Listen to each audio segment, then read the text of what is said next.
Lamborghini Super Trofeo Europe is ready to go racing here at the Circuit de Catalunya. Welcome to Barcelona. It has been a sunny morning. It's got a little bit overcast of late as the crews are ready for their second 50-minute race of the weekend.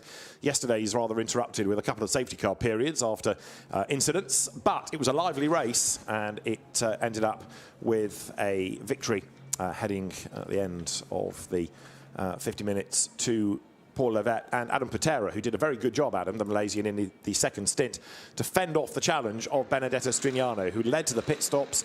But if you're a solo driver, by having to serve an extra 3 seconds, that cost him the race lead, and he was never able to get back ahead of Adam Pera and reclaim the advantage. As far as today is concerned, Benedetto Strignano will line up on pole position, and this car, second on the grid, is also the best of those in the AM Cup, a class pole position. Stéphane Guérin is going to start. David Addison trackside. Dakota Jane is down on the grid. Dakota, I think, has headed to the CMR car of Stéphane Guérin and Georgi Dimitrov, 5 times class winners this year, and it's a car that's going to start on row 9. Now I have caught Georgie down. P18, Georgie, this is quite far back for you. Yesterday really wasn't a great race for you, finishing P4, but you're still 37 points in the championship for ProAm, in the lead. What's going to today be like? I think it's going to be an interesting race. It's going to be a fun race.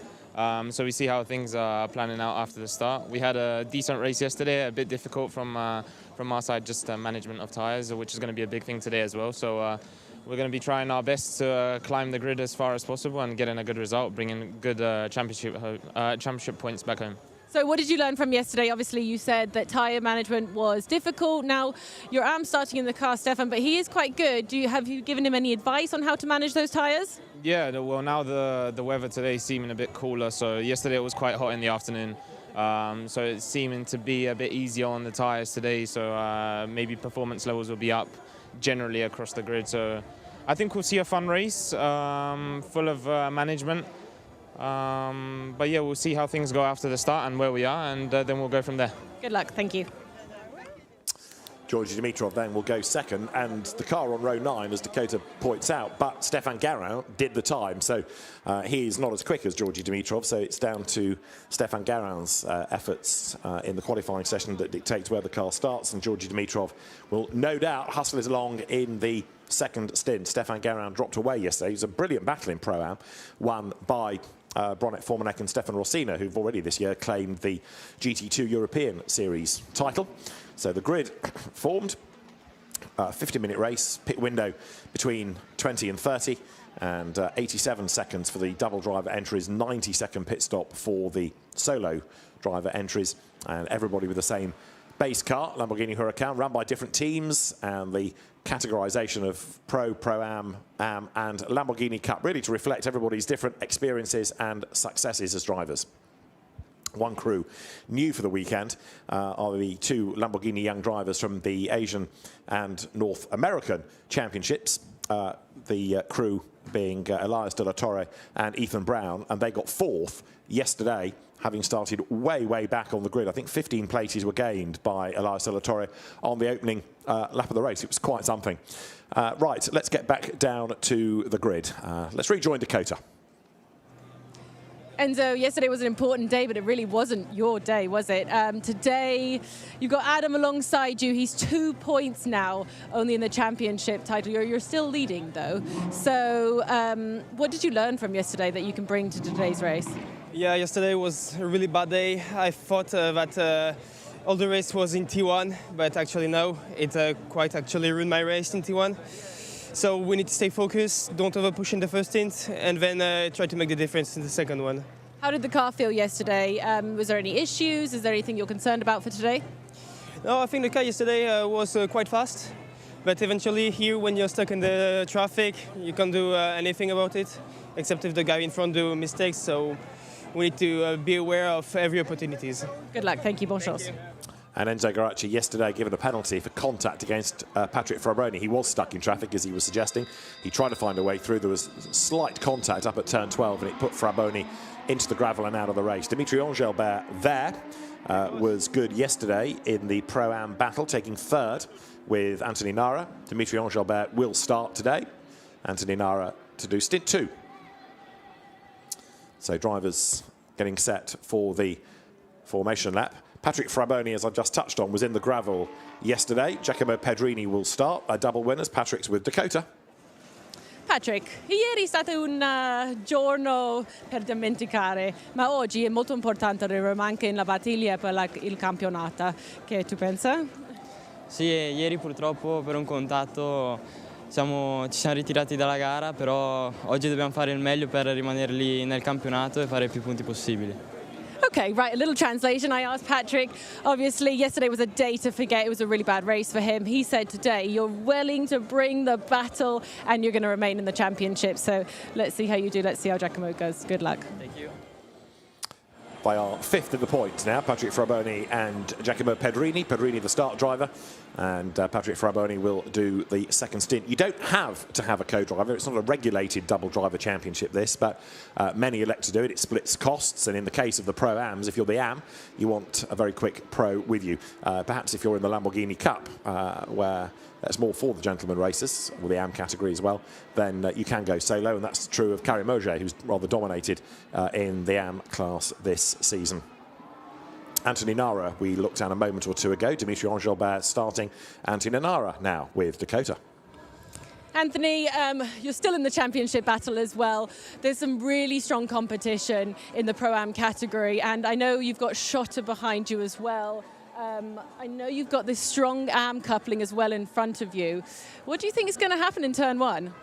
Maybe in turn one it will be a big fight, but still confident with my teammate to do the best and to stay on the track. It will be a great race. Good luck. I've heard the whistle, so we better get off the grid. And Dimitri Engelbert then at the wheel of number 74, ready to go. Drivers then making their way off the grid, back to the pit lane. And one more engineer will stay with the car just to fire it up on that 1 minute board. The lead car, the Lamborghini Urus, ready to lead the field away. The Lamborghini Super Trofeo Europe back as a regular support part of the SRO Motorsports GT World Challenge Europe package this year. Great to have the championship back. It concludes not here, but at Misano in a month's time as part of the World Finals weekend. Benedetto Strignano then is the driver on pole position, former Carrera Cup Italy champion there on the inside of the grid in the black car, number 15, that's the pole car. And 66, a really good effort by Stéphane Guérin to put the VSR entry, the best of the Am class cars, onto the front row of the grid. So the Lamborghini Squadra Corsa flag, the Italian Tricolore flags all moved from the front of the grid. The blue car, number 10 there, Guido Ricetti, 74, Dimitri Engelbert, fourth. You've heard from his co-driver, Anthony Nara, fifth on the grid. Patrick Fraboni, we've heard from, and Giacomo Pedrini, and then sixth, a car that's been quick but a bit unlucky, the Egor Orodchev and Shotrab Karzava car for Oregon. Josef Knop there, starting for Enzo Garacci. Pietro Perolini, winner yesterday in Am, sharing with Massimo Ciglia. And there is Amaury Bonduel and Sebastian Balthazar. Amaury Bonduel, last year's champion, who came back to race at Spa, was tagged out of the race at the first corner of race one, and the damage put him out for the weekend. And Sebastian Balthazar, we've not seen since the World Final last year. 1 minute board, engines fire. The car of Balthazar and Bonduel yesterday had been given a 5-second time penalty for track limits, but then it was ascertained that the track limits had not been reset when they should have been, and therefore the track limit warnings should not have kept tossing up, so the penalty was withdrawn. So it did keep third place in a race won by Paul Levet and Adam Pera from Benedetto Strignano. Bonduel and Balthazar then taking third. Pro-Am yesterday won by Bronet Formanek and Stefan Rossina, Am by Massimo Ciglia and Pietro Perolini, and the Lamborghini Cup by Karim Moget. So any moment we will have that 15-second board. The Urus will accelerate away, and then on instruction the race cars will be allowed off in pursuit. Last opportunity to get a bit of warmth into the Hankook rubber on which the cars ran. Hankook came on board last year as the tyre supplier. Green flag is shown then, so everybody now sets off on the final formation lap. We are approaching 12 o'clock, 10 to 12 local time, so the temperatures have gone up since the start of the day. No need, therefore, for a second formation lap, unlike one of the earlier support races that we had at 9 this morning. So the cars generating a little bit of temp as they weave left and right down towards turn 1. And then we'll make the run along this 4.6 kilometre long circuit here outside Barcelona.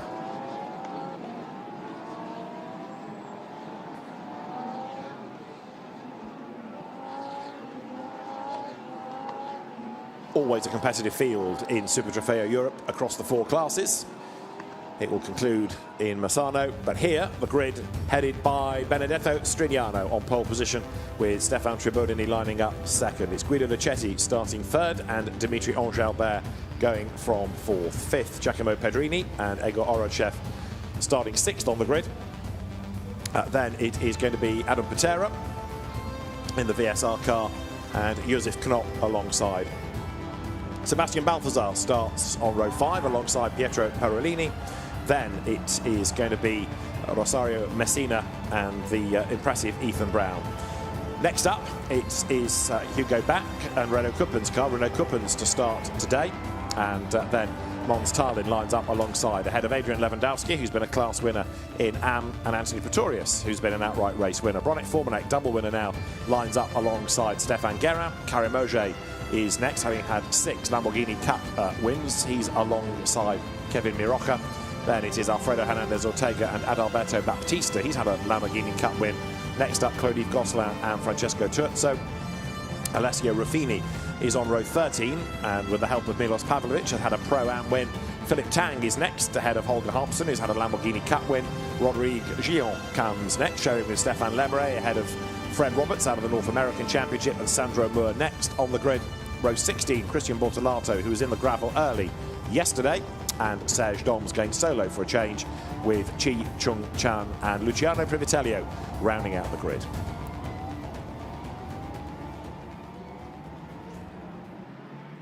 So now the field working up through turn 12. This is Ethan Brown's view in the Leipert Motorsport car. Leipert, one of the top teams, just a few last adjustments on the steering wheel, getting the displays he wants it. The car's all in first gear as they crawl round now, put themselves in that Noah's Ark side-by-side formation, ready for blast-off. Coming out of turn 13 in a moment, the road drops down the hill, speeds will build, and then we are going to be ready to go for this 50-minute race.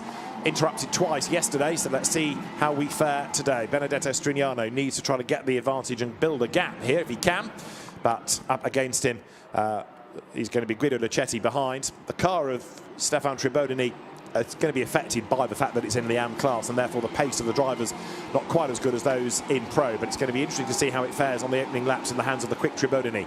Right, up to the lights. They now change. We go racing. Good getaway by Strignano from pole as Adam Pera dives to the inside there in the white nose car up against the pit wall.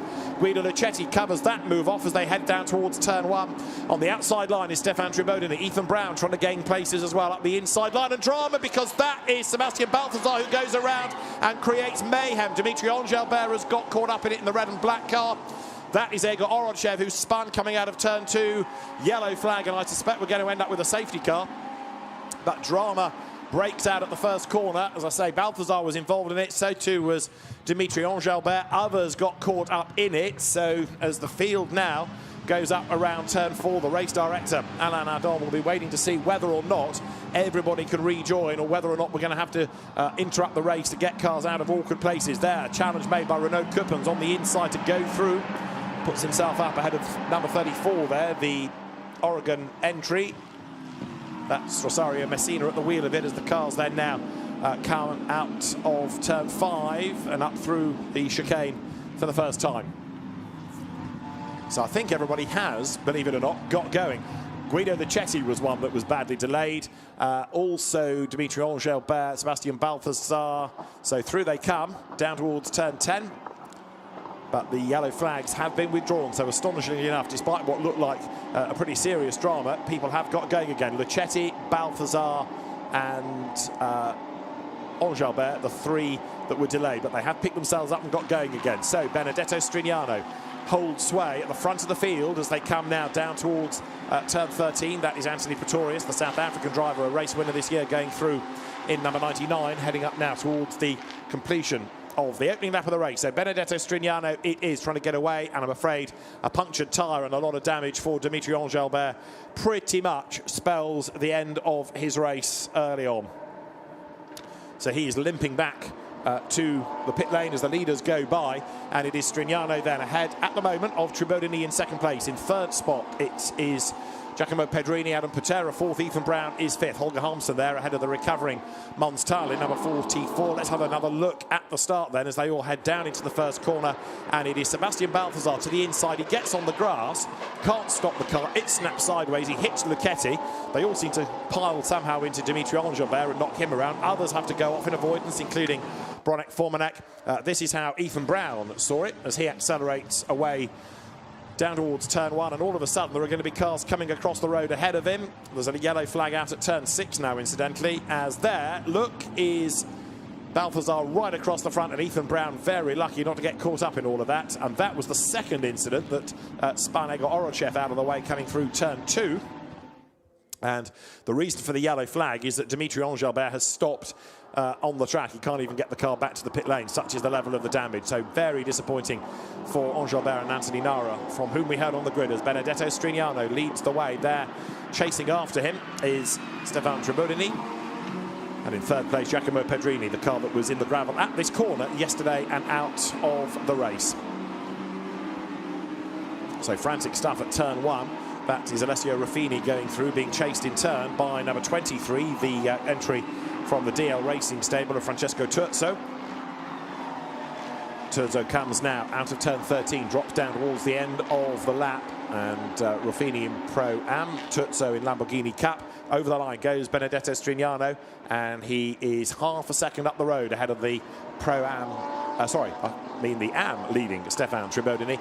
Pro-Am being led by Renaud Kuppens at the moment in 7th place overall, as there the yellow and blue car of Mons Tallinn goes to the inside line, heading into the braking zone for turn 1, and a nice clean pass.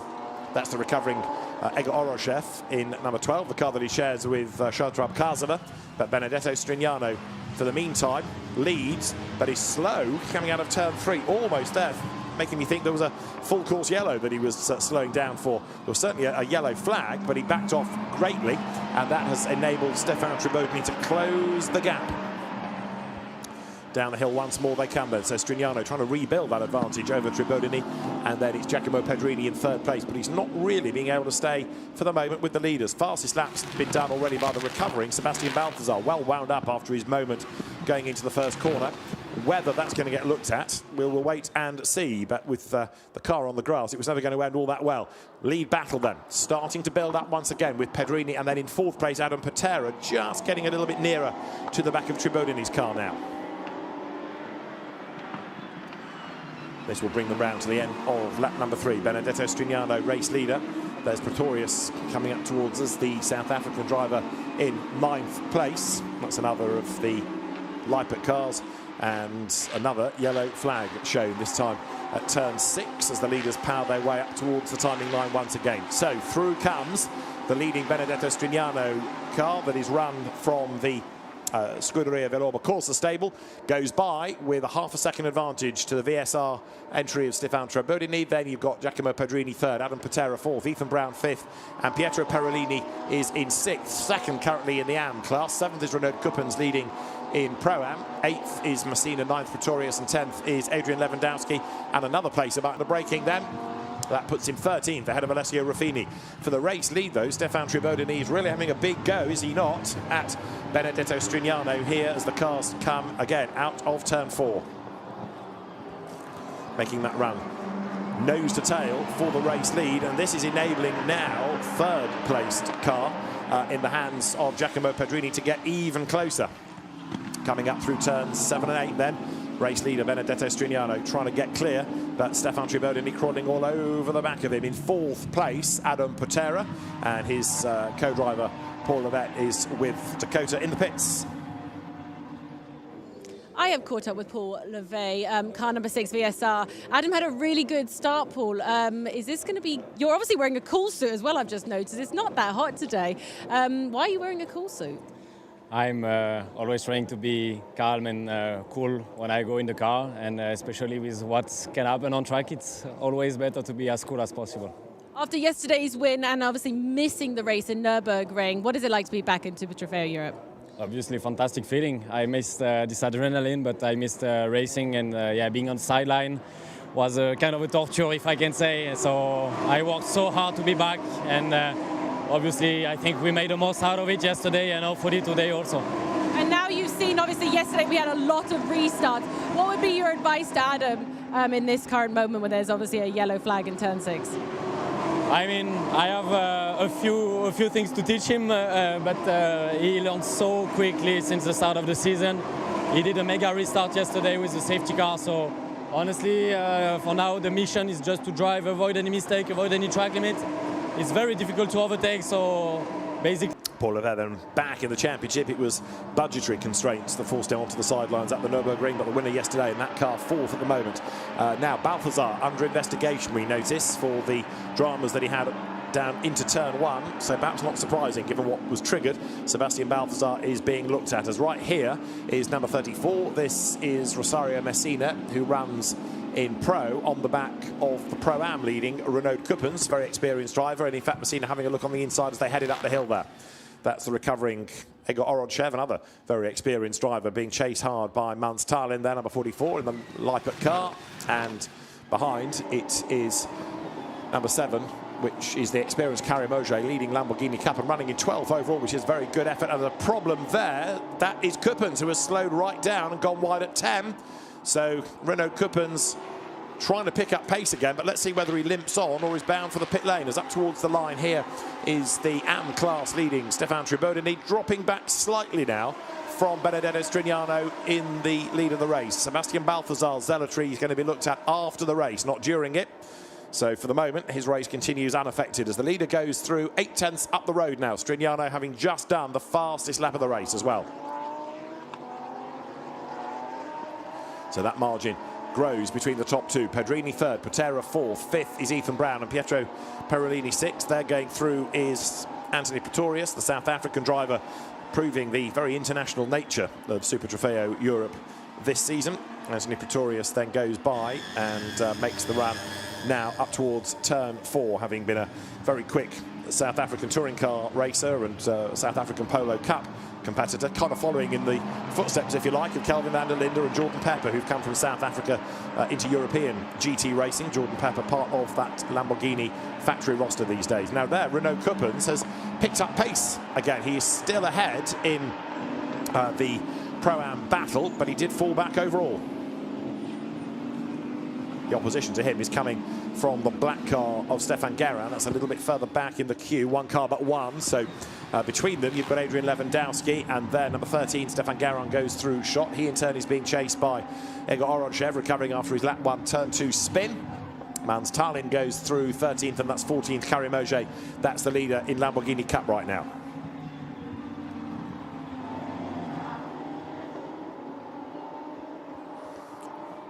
So Tallinn at 10 goes through, and he has just done an absolute best middle sector in the number 44 car, another of the many out of the Leipzig stable.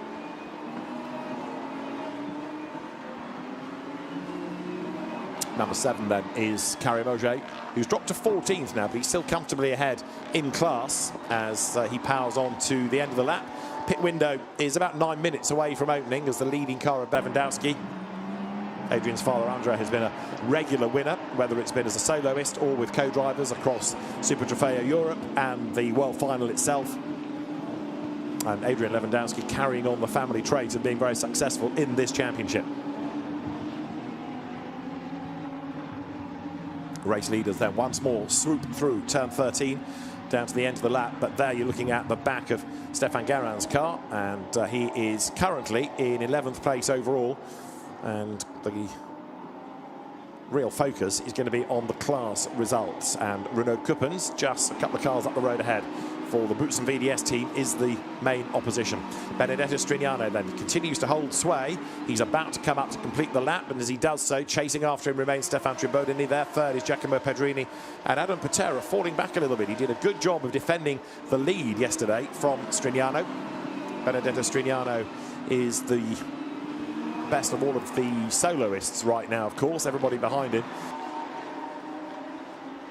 Alessio Ruffini comes through with Bronek Formanek, the Czech Republic driver, behind him. And then next in the queue as they go by is Josef Knopp, who was very badly delayed off the start. That was a car that was 8th on the grid through then, and that now is a change not only for 15th place overall, but also for 4th within Pro-Am.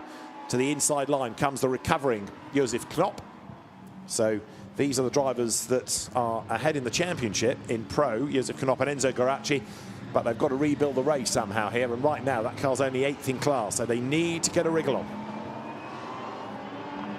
Down through turn 5 they come. There's the lead gap. Stéphane Tribodini chasing after the leading car of Benedetto Strignano. The fact that Tribodini is in AM rather understates his ability, because he's a French GT champion. He's won the AM class in GT World Challenge Endurance. He's won the AM class last year, indeed, in Super Trofeo Europe. He's also won the Pro-Am title in Italian GT Sprint. So Stéphane Tribodini is an experienced competitor, and a rather shiny bronze, you could argue. Comes up to chase Strignano then across the line.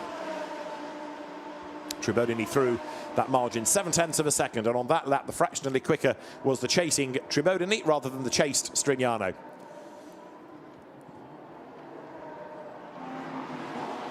The reason that Egor Orod their respective classes, Knopp looks to the inside line, and off the road there is, I'm afraid to say, a driver that retired early from yesterday's race. That is Cristian Bortolato, and that's at turn 7, and a very smoky car.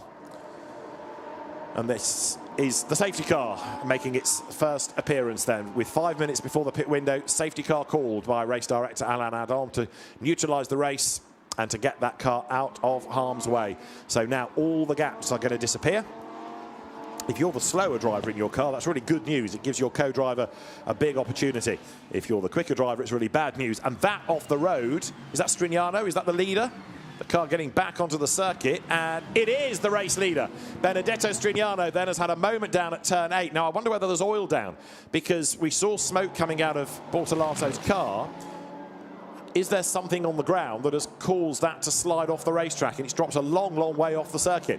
So now Stéphane Tribodini is going to be in the race lead, and there, number 15 then, Benedetto Strignano, is going to be back down into 11th place. Tribodini from Pedrini from Putera is going to be the order. Safety car deployed, and yes, a slippery surface flag is indeed required. So the race leader, effectively the pioneer, the first one along, has got caught out by it. That's Sebastian Balthazar, who triggered the dramas at turn 1, 28th he is. So now the driver's being warned about possible oil on the racetrack, and that means that the field slowly will make its way around that part of the circuit. Safety car deployed then here at the Circuit de Catalunya. The pit window is going to be delayed, possibly, whilst this incident is attended to, as Paul Levert gets ready for VSR to take over what will now become the third place car of Adam Pera, and Benedetto Strignano is going to be absolutely seething, having gone off the road and fallen down the order. So everybody now is getting into the queue, but it's a rather spread out field. It's going to take a while for everybody to be brought under control. This is turn 4 where the leaders are, and there are cars still coming into turn 13. So it's over those first 9 laps, a field spread way over the order of the racetrack, and there, straight through the gravel, goes Bortolato. But look at all the smoke coming out. I think the engine's let go, and there, on the oil, off goes the race-leading Strignano. Pirouettes into shot. So that was the race leader getting caught out by oil, dropped by Bortolato, and therefore it's not just going to be the car that needs removing, it's going to be liquid on the road as well, but might have to be treated.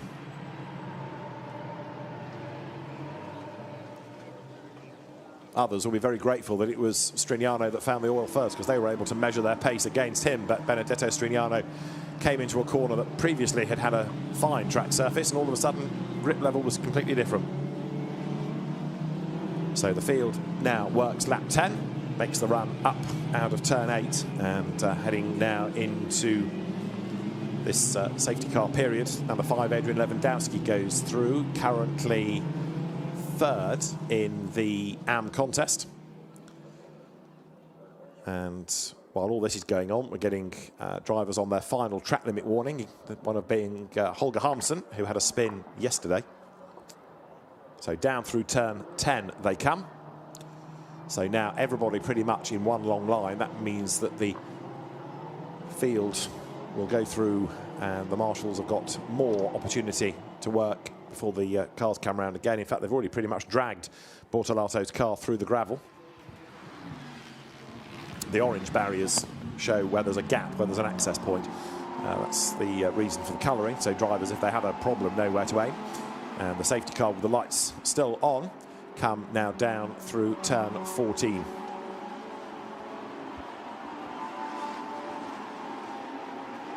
So the safety car brings them to the end of lap 10. Stéphane Guérin, the race leader, and in the leading Pro Cup car now, it is Giacomo Pedrini in second place. Adam Pera third, second of the pros.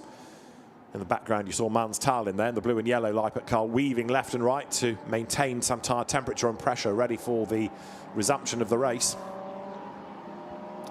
So, in theory, the pit window will open by the end of this lap, but I'm still looking to see if there's any confirmation. Yes, now it's just come up. Pit window delayed by 2 minutes, so it will be delayed by 2 minutes.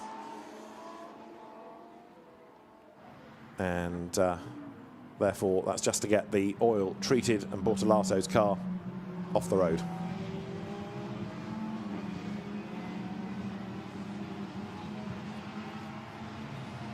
So through turn 4 turns the pack under safety car conditions. And Rodri Gillon there in the very Belgian liveried car goes through shot. That's Pietro Perolini and Paolo Biglieri also going through. Paolo Biglieri in the white and orange ASR entry got involved in a bit of contact yesterday that did for Shodrub Kaza, that gave him a punctured tyre. And that Stéphane Guérin turns through, ready to hand over to Georgi Dimitrov. This, in a sense, good news for them because it keeps the pack tightly bunched. It means that with the differing pace of drivers, the quicker Georgi Dimitrov has less work to do going into the second stint.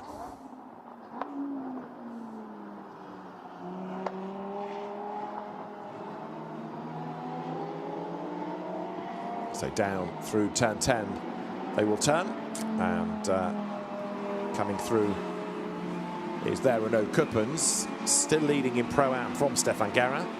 Karim Auger is leading in Lamborghini Cup in 14th place. And now the oil being treated.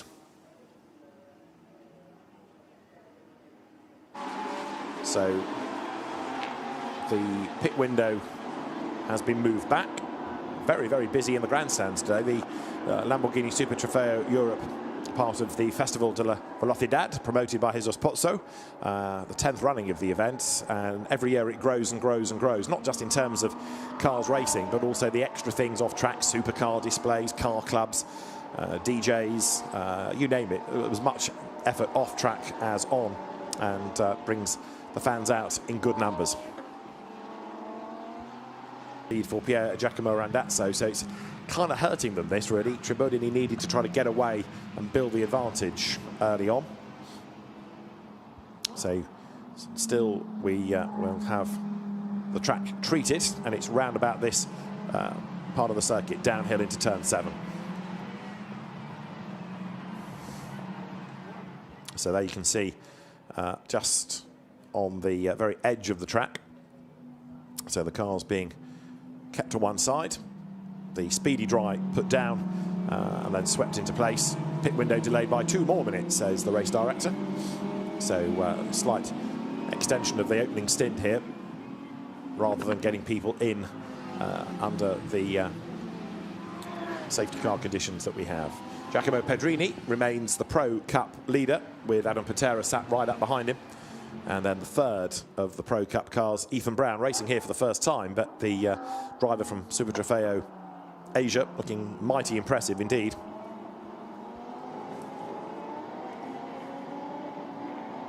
Ethan Brown, the Singaporean driver. Renaud Coupens there, leading currently in Pro-Am. Pro-Am having lost, of course, Dimitri Angelbert, the one big casualty through no fault of his own of the accident at the start of the race. So Renaud Coupens ready to give way to Hugo Bach. They've had a class win together this season already. And although that car seemed to have a problem earlier and slow, it's fought its way back into the mix. The victory that they had came last time out at the Nürburgring, in fact. And 2 outright race wins, as I've been saying, for Stéphane Guérin and Georgi Dimitrov. Karim Ogier, in his dual liveried car, black on one side, white on the other, goes through. And we are now on to lap number 13. We've got 26 minutes of the race still remaining. And up front, it is Stéphane Tribodini. When the pit window does open, you're still going to get a mad scramble of cars to serve the pit stops. So hopefully now the track treatment will have been done.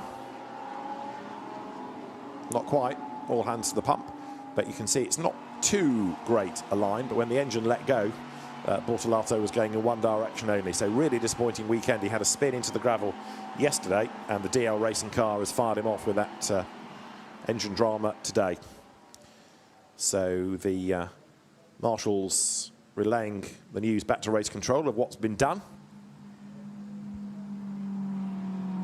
The field comes by, and there might just be a little bit more work. They're not yet going back to post through turns Kuppens in the Boots and VDS car, a team operating not only in Super Trofeo but also within the GT World Challenge Europe endurance finale.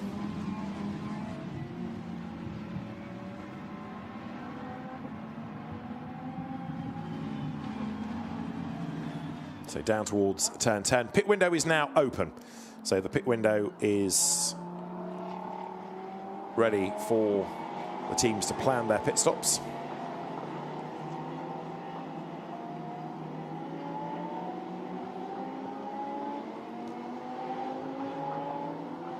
So the safety car brings the field through and may well end up with barely anybody behind this time. So the pit window is open, it says on that graphic, but doesn't say that on the timing screen. Anyway, in they all come. So the safety car has precisely nobody behind. But nowhere, as I can see on the timing screen, does it say the pit window is open. It does on our race control graphic, but this is all slightly interesting. Down the pit lane, everybody pause. The team's eager to get these stops out of the way. Remember, if you are a solo driver, it's an extra 3 seconds time that you have to serve in the pit lane.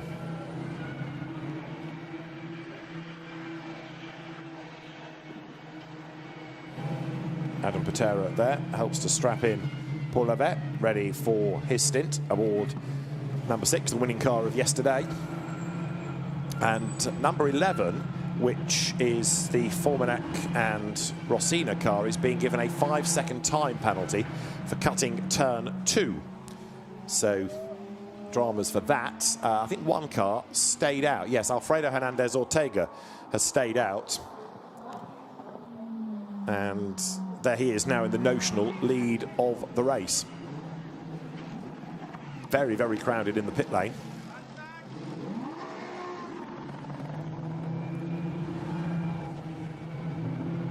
So those that have completed the pit stop down the pit lane, Benedetto Strignano, of course, had tumbled down the order anyway by dint of his excursion through the gravel, and now having to serve a slightly longer pit stop. This race has really unravelled for him, I'm afraid to say, as now it is going to be down the pit lane, back into the race, the car of Tribodini and Pier Giacomo Randazzo from VSR, effectively versus the sister car of Adam Pera and Paul Levet, but that's the stronger one coming out of Pro. So everybody pours down the pit lane.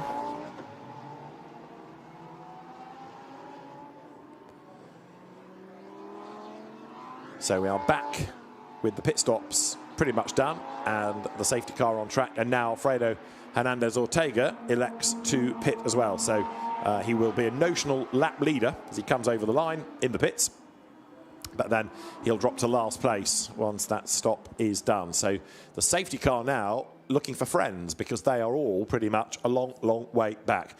Let's see, though, whether this pit stop can be done before too many places are lost by Alfredo Hernandez Ortega, because he's been able to do a lap at motorway speed, effectively, behind the safety car, rather than losing all of that time. So in he comes, and the team will go to work. This is the 90-second stop for a solo driver. Meanwhile, the leaders are coming down towards turn 10. And you can see how much effort is being put in to prep the tyres for the resumption of the race, which has 21.5 minutes still to go. So there is Pier Giacomo Randazzo, the leader, from in second place Patrick Fraboni, and then it is now Paul Levet in third spot.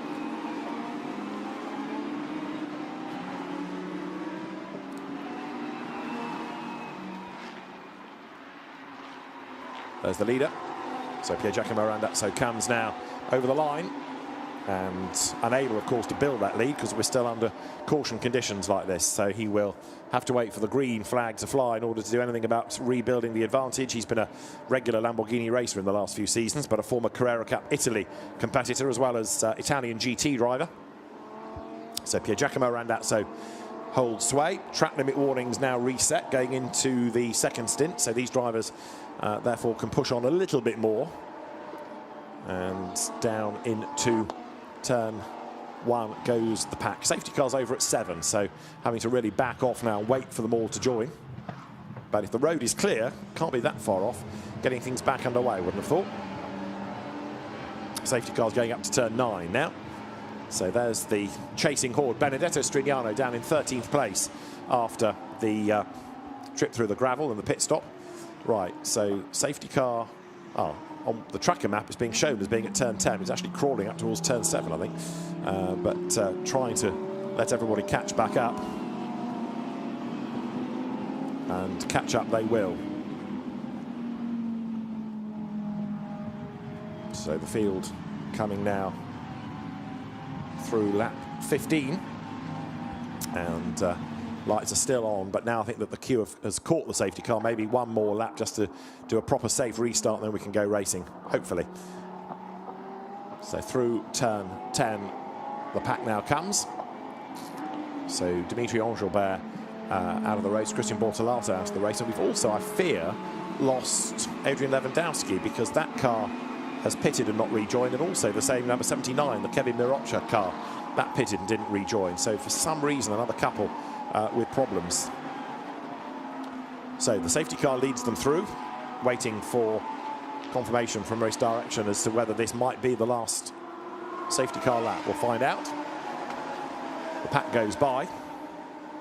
Yellow lights still flash, 19 minutes of the race to go. While this is all going on, we can hear from Stéphane Tribodini because his car is leading the race. It's got Pier Giacomo Randazzo at the wheel, but Stéphane T is with Dakota.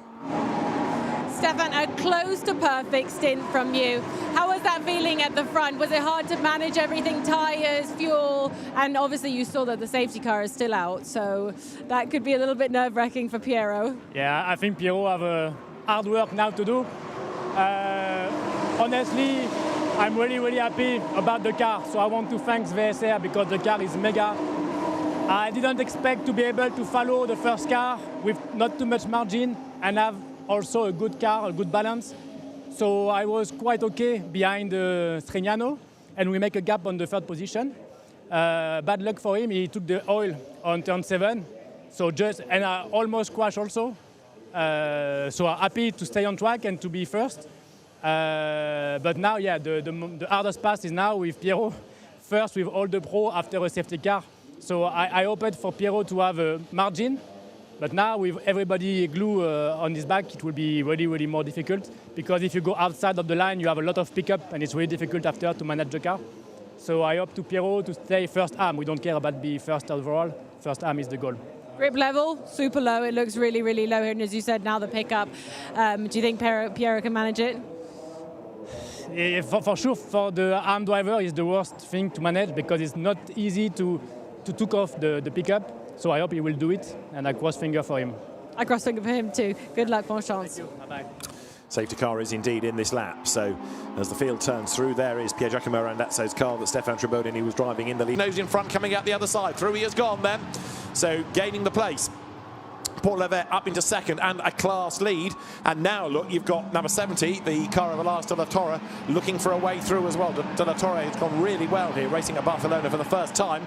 As now you can see, look, Fabroni is on the attack, goes through, gets himself up to second place now, goes ahead of Randazzo. Randazzo's going to drop like a stone here with all these pro cars around him, and he's also forced out wide as De La Torre tries to get past him at 9 for third place, and he will do so on the run down now towards turn 10. It is Paul Levet leading the way.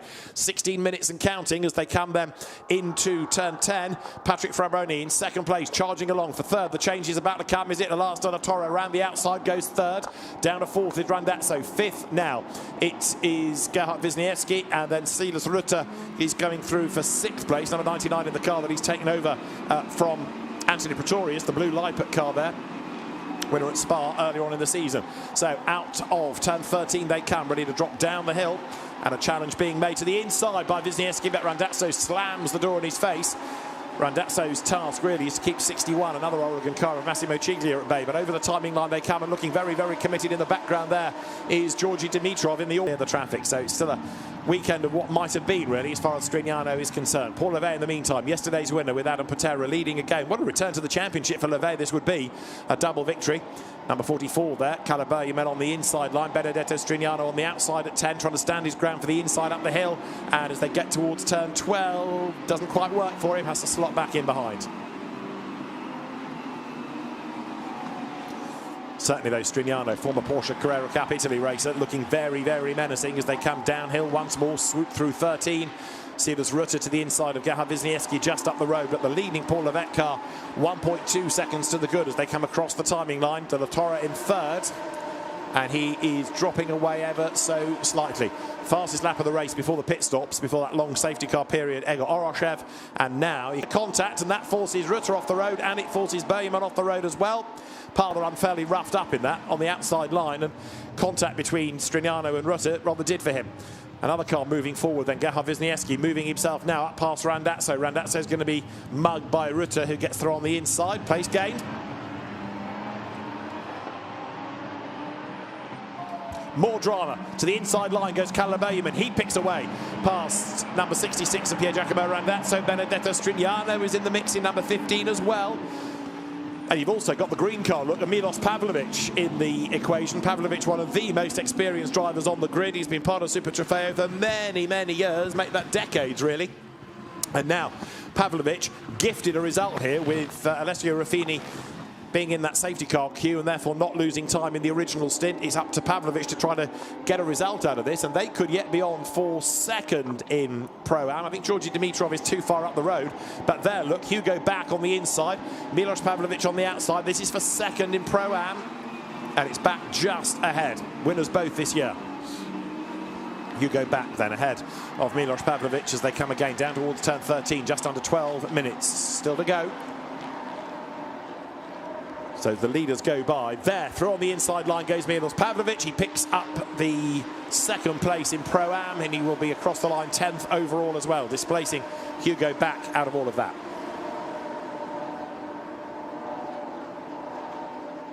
Back on the tail of Pavlovic then. Hugo back tries to attack again down in towards turn 1, can't do it, has to stay behind. Pavlovic knows exactly how to defend in these cars, and they squabble with now Stefan Rossina starting to close, and he's another driver in Pro-Am. But while they're battling for second, the leader in the class, Georgi Dimitrov, is away and gone. He's built quite a lead now. Up front, it is Paul Levet ahead of Patrick Fabroni, but the gap down a little bit to 9/10 of a second at the start of this lap. There is Elias De La Torre in third, and Georgi Dimitrov fourth, the Pro-Am leader, flashing his lights rather cheekily. The CMR driver looking to work a way through. As yet, can't do it. But Elias De La Torre, new to Barcelona circuit, trying to keep the very quick Georgi Dimitrov at bay as the field comes towards turn 10 on this 20th lap of the race. 10 more minutes are on the clock then as the cars turn through. nose to tail further back. Stéphane Guérin now, having taken over 27, is sitting on the back of Pierre-Giacomo Randazzo. That means Massimo Ciglia has gone through in 61 into the lead of the class. You've got the Bronick Formanek Stefano Rossina car now. Stefano Rossina at the wheel, number 11, the red, white and blue car here, all over the back of Hugo Back for second in Pro-Am. And as I say, a change of lead in Am. Massimo Ciglia there in the Oregon car now leads the class. Stéphane Guérin second.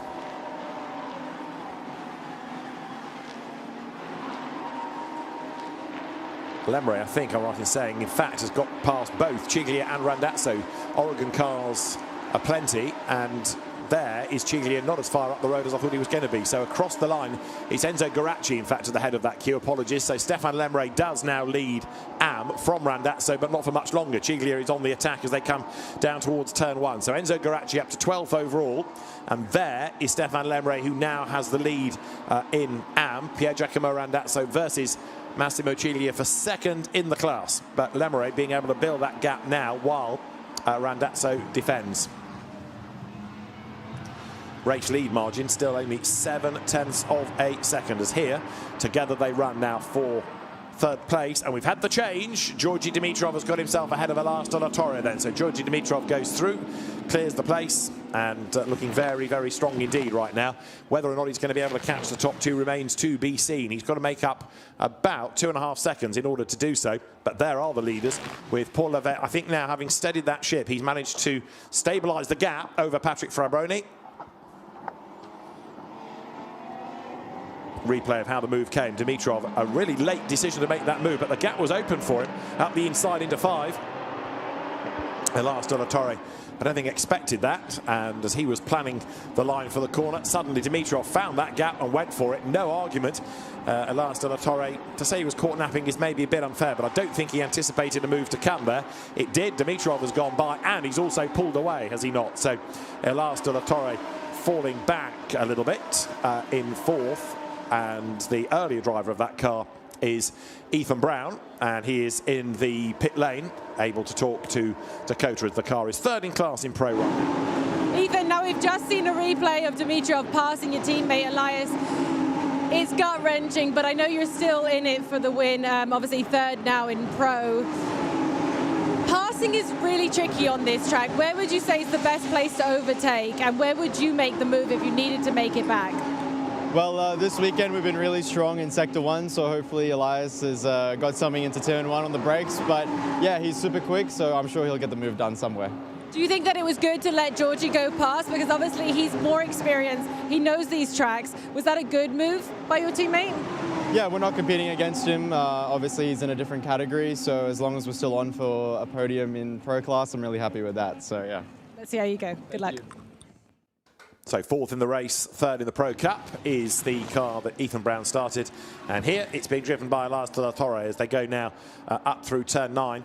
But Dimitrov is catching the race leaders. This is very, very impressive. Georgi Dimitrov catching up onto the back of Patrick Fraboni. So remember, this car, number 13, despite its unlucky number, has had 2 outright wins on top of the 5 class wins that have come its way. Dimitrov is very much the star turn in the car, and he's underlining why. He comes out of turn 12 now, edging ever closer. The margin at the start of the lap against Fraboni was 1.8 seconds, but with personal best sectors being put in by Dimitrov, he's almost on the back of Fraboni now. Again, it's not the overall result necessarily that concerns, it's the class win, but when you've got this amount of pace, it's hard to turn it away. Over the timing line now comes the race lead battle.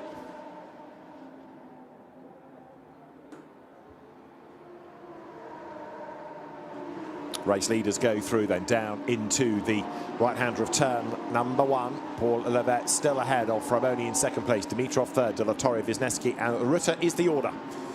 And there, slow again, is Hugo Back. Now, we saw something like that happen to Renault Coupens earlier, and then the car picked up pace again. But here, there's a problem. And it's offline going down towards turn 1. So that is looking a bit more serious now. And Hugo Back tries to carry on, but there's clearly something not right here.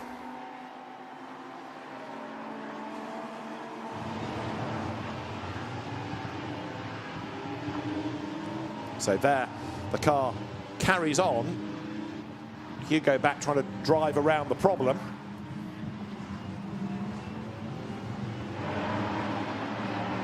And the field now with just 5 minutes to go. So whatever this glitch is, it seems to be intermittent, and it has further affected the Boots and VDS car. So Hugo Back falls further back, as you see Patrick Frabroni then now down in third place. Georgi Dimitrov has cleared him up into second spot.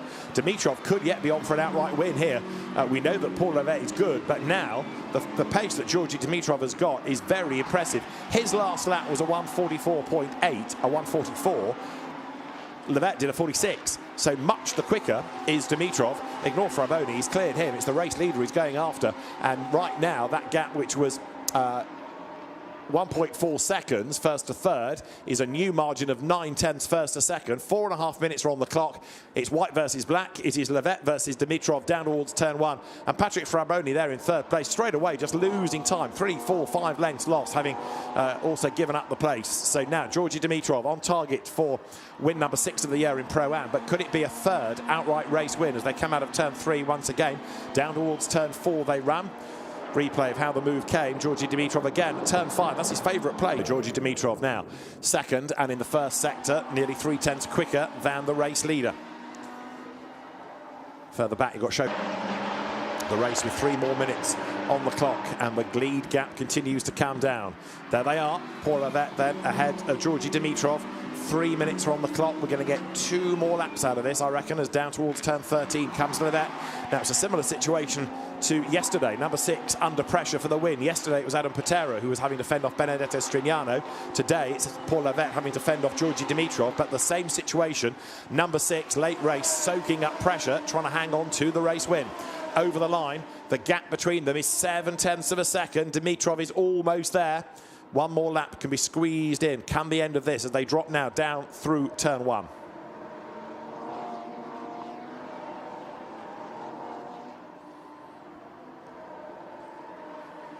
Around turn 3 goes the charging Georgi Dimitrov, way clear of Milos Pavlovic now in Pro-Am, but it's another outright race victory that would really please Dimitrov and the CMR team, running GT2 as well as GT4 and Super Trofeo cars this weekend. Very versatile squad is CMR, and now on the lights is Dimitrov. This is his favourite corner, but Levet is able to get the car in the middle of the road and deny Dimitrov the chance there. But now look, they're virtually as one. An 8-wheel Lamborghini leads here at the Circuit de Catalunya. To the inside line feints Georgi Dimitrov, but that isn't going to pay out for him as he gets into turn 7. Both cars step up the curve on exit of turn 8, and now with a lap and a half to go, they power their way through turn number 9. The cars turn their way towards turn 10, where Dimitrov, with some late braking, will close a little bit further maybe. You can see the pace of these two in the way that Fraboni has fallen back. He's unable to do anything about staying with either of these two, of course. And of course, the car in the lead outright, the white car of Paul Levet, is his main opposition in the Pro Cup. So disappointing end really for Fraboni, having been in this lead battle a few laps ago. 1 more lap to go then, as out of turn 14 they will come in a moment towards the line. Dimitrov has done the hard yards of getting onto the back of Levet, but now proving it's hard to get by when the cars are so evenly matched. Over the line, onto the last lap goes Paul Levet in the lead, Georgi Dimitrov in second place, and the gap between them from 7/10 now becomes 0.428 of a second. It is Fraboni in third place, as this is Shota Abkhazova, the Kazakhstani licensed driver, keeping at bay another great queue of cars, which includes Randazzo and Balthazar. Now the Bonduel car, but Balthazar's name is still credited as driving, and their Carimoge at the rear. There's a 5-second penalty being given to the Levet versus Dimitrov as they come out of turn 4. This is where Dimitrov has had his opportunities in the past, but is where Levet covers off the inside line. So now Georgi Dimitrov has got to scratch his head a little bit and work out where he might be able to make a move. He's applying the pressure. He's trying to force a mistake out of the race leader, but it's not yet come. Paul Levet goes now through 7 and 8, and drama there because a big off for number 61 Massimo Ciglia. That's down at turn 2. It's not going to affect things because the checkered flag is ready, but the leaders are nose to tail. Here they come then, down through turn 10 approach. It is the white car of Levet, the black car of Georgi Dimitrov, class winners both if they get to the end. Yellow flags out at turn 2 because of Ciglia, but that's not going to affect life. There aren't many more cars to go through that sequence of the circuit. So 2 corners to go then, coming up for Paul Levet, a second win of the weekend beckons for him and Adam Pera, and a third of the season as the car's now coming to turn 13. Georgi Dimitrov has thrown pretty much everything at this, but he can't find a way through. Checkered flag at the ready. It is going to be a second win of the weekend in Lamborghini Super Trofeo Europe for a sideways Paul Levet, who leads coming up to the line. Paul Levet wins with Adam Pera. Georgi Dimitrov second to win Pro-Am with Stéphane Guérin. Great drive by Dimitrov, and third goes the way of Patrick Fraboni along with Giacomo Pedrini. Now for the other classes, AM is going to go the way of Stéphane Guérin and Rodrigue Gillion then, who come up towards the line chasing after Stefan Rossina in the Pro-Am third placed car. And off the road has gone Shota Abkhazova, so he would have been 13th through now to secure the position. He's 14th in the end to win his class. Guido Luchetti 15th, delayed early on, and the second of the AMs, Pier Giacomo Randazzo. So the car that briefly led outright is in the end down in 16th place, second in class. Another very lively race in Super Trofeo Europe, enlivened certainly by the efforts of Georgi Dimitrov there right at the very end. So the drivers making their way to the pit lane and the presentations. This is what happened to Massimo Ciglia. That was all self-induced. Got a bit too power happy coming out of turn 2, spun the car into the wall, damaged the rear wing. What about Shota Abkhazova? He went off the road, and that was Amaury Bonduel's damaged car behind that got into the back of Abkhazova and turned him around. So I think there's quite a lot to the stewards have to look for as leaping back towards the circuit. Shota Abkhazova flings himself off the curb, and a rather sorry end to the race for Abkhazova, 22nd after all of that. Big shame. So in Pro, Paul Levet and Adam Pera are the winners from Patrick Fraboni and Giacomo Pedrini, and the third Pro entry of Elias De La Torre and Ethan Brown. Pro-Am won by the Georgi Dimitrov and Stéphane Guérin CMR car from Milos Pavlovic and Alessio Ruffini, and then Stefan Rossina and Bronek Formanek behind. In the AM category, it was Stéphane Lamray and Rodrigue Gillion ahead of Pier Giacomo Randazzo and Stéphane Trubodini. And did we have a third AM? We did. It was Alfredo Hernandez Ortega, thinking about it, who was third in the class. Lamborghini Cup, that was Kari Moget from Holger Harmsen and Francesco Tuzzo coming home in third place. So, as is off the case, lively racing in Lamborghini Super Trofeo Europe, and confirmation of how they crossed the line. Not necessarily saying this is the result, might be quite a lot for the stewards to look at, but Paul Levet and Adam Pera heading home, Stéphane Guérin and Georgi Dimitrov, with Patrick Fraboni taking third with the help of Giacomo Pedrini. Elias De La Torre and Ethan Brown fourth from the car of Gerhard Wisniewski and Rosario Messina. Silas Rutter sixth with Anthony Pretorius, and then Milos Pavlovic and Alessio Ruffini in seventh. Eighth, Kalle Bergman and Mons Tallinn. Benedetto Strignano, that led most of the opening stint, only ninth, and 10th going the way of Stéphane Lamray and Rodrigue Gillion to win their class. Kari Moget 14th, a class winner as well, and the troubled Renaud Kuppens Hugo Back car making it home in 20th place. We lost Dimitri Enjalbert on the opening lap. We lost Christian Bortolato with his engine dramas and the oil on the track. We lost Kevin Marocca and Adrian Lewandowski as well. So there, Giacomo Pedrini and Patrick Fraboni's car. Patrick Fraboni not looking overly thrilled about third and second in class, because he just did not seem to have the pace, but it's good points nonetheless. But very good result for Adam Pera and Paul Levet. They are our race winners, and on the spot with them is Dakota Jane. Adam, congratulations. Total domination. I think that's what they call 2 for 2. That should put you in a really good position for the championship, right? Yeah, not too bad of a weekend. Double P1. I couldn't ask for more. Yeah, amazing weekend. Here's Paul. Here's Paul. Paul, you look like you're not even breaking a sweat. Obviously, that cool suit did you some good. What was it like being at the front? Always good to be at the front, but it's better if you win the race. So we did twice this weekend. Honestly, I always aim for the best, but what happened this weekend was beyond expectations. He didn't know the track. He drove 5 laps in FP2. I didn't drive FP2.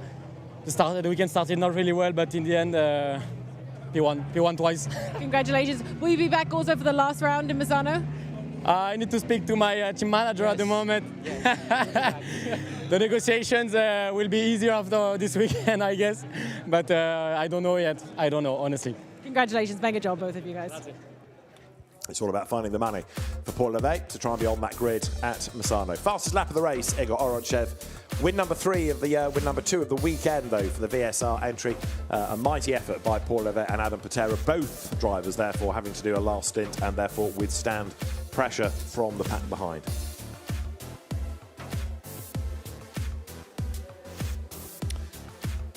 So as the drivers then prepare themselves for the podium, fans in the grandstands here in big numbers for a real festival of GT racing at the Circuit de Catalunya get set for action on track as well. Lamborghini representation later in the day here with cars looking competitive across the classes in GT World Challenge Europe, but the podium beckons for our winning drivers. Top 3 out of the classes. And Paul Levey, a very happy driver indeed. The technical team from Super Trofeo, putting the cars under Parc Fermé conditions. But let us hear from our Pro-Am winners next. Stéphane Guérin and Georgi Dimitrov. And Georgi Dimitrov, oh, so nearly an outright race winner for the 3rd time this year.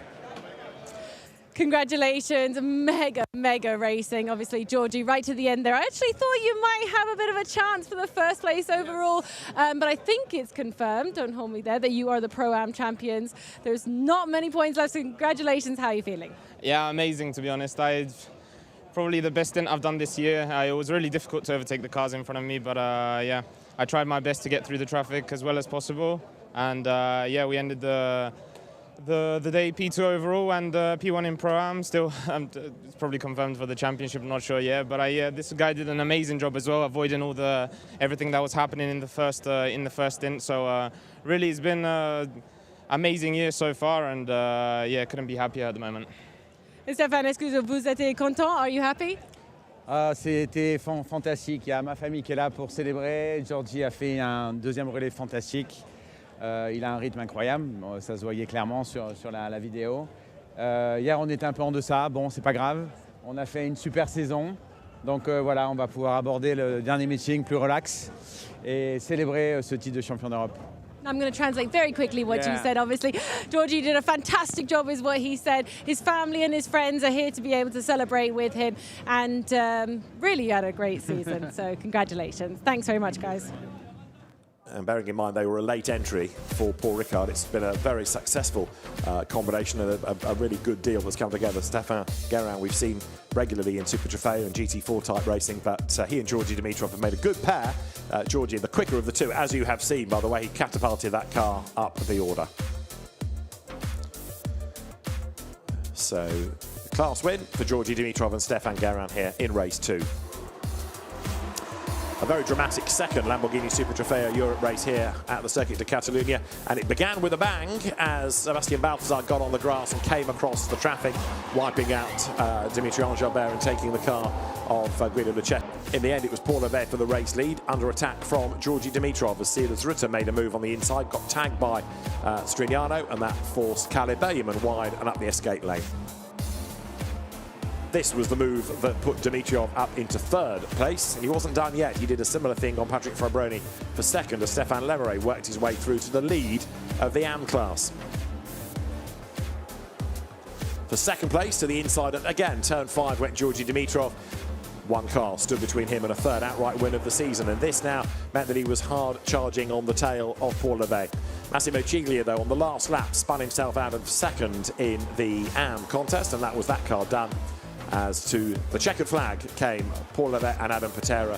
Win number 3 of the season, win number 2 of the weekend. They've done the double in Barcelona. Podiums then are underway with the victorious drivers from Pro already there, and Adam Pera and Paul Levey are about to stand on the top step. They do so for the 2nd time this weekend.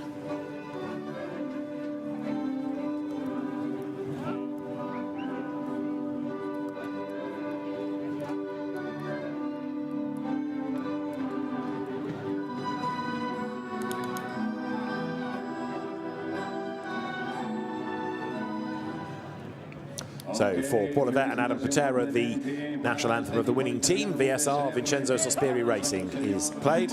And so now the winners' trophies are ready to be presented by Marco Picci, the project manager for Lamborghini Squadra Corsa. To the third placed drivers they go, to Elias de la Torre and Ethan Brown. Really impressive pace they've both shown this weekend. Patrick Fabroni and Giacomo Pedrini take second, and the winning trophies go the way of the combined efforts of Adam Pera and Paul Levesque. VSR takes the team's trophy. Everybody gets together on the podium. And smiles and celebrations all round.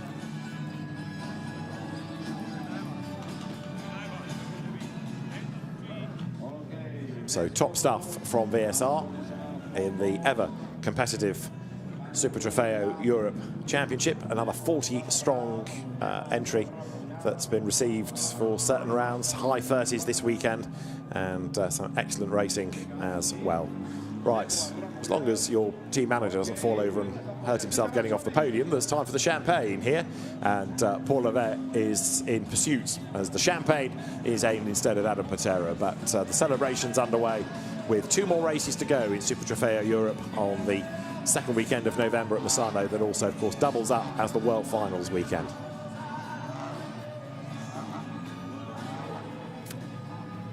So a delighted Paul Levesque, having missed the Nürburgring round. He's back in the championship. He can't win it because he's never going to outscore Adam Pera. But it is Josef Knop and Enzo Garacci after a bad weekend, only 3 ahead of Pera. And I think Adam, when he was saying he wants Paul Levesque with him at Misano, he knows exactly why, because Paul Levesque is going to be crucial to helping Pera win the championship. Guido Lucchesi is 4th ahead of Patrick Fabroni and Giacomo Pedrini. They share the target number 9 entry, and they're 5th right now.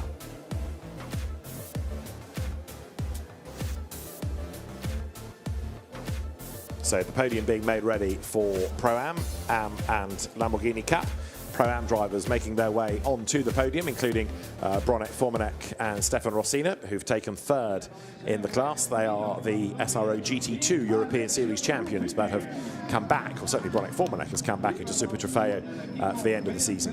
There for 2nd are Milos Pavlovic and Alessio Ruffini. And the class won by Georgi Dimitrov and Stéphane Guérin, 2 very happy drivers, and Georgi Dimitrov bringing that car home 2nd overall.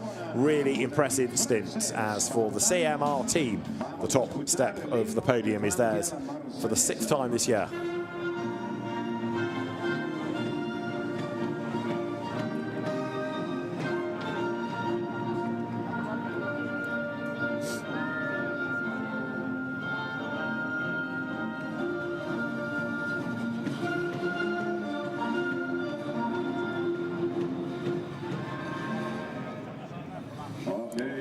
Bronek Formanek's beard fluttering in the breeze as he puts the Hankook hat back on and gets ready for the champagne.